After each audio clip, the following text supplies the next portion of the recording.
freedom. Again, hashtag freedom. Your 1 minute starts now. I believe that the hashtag I chosen is hashtag freedom. Alam naman po natin dito sa ating mundong ginagalawan, tayo ay may karapatang mabuhay at maging malaya.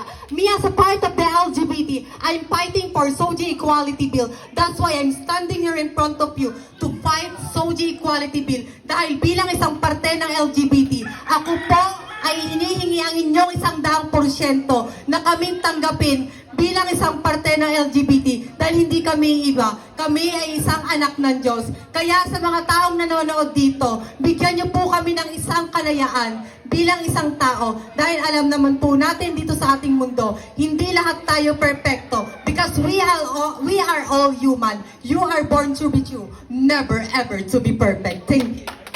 Thank you so much, candidate number 6, Miss Aubrey Miles.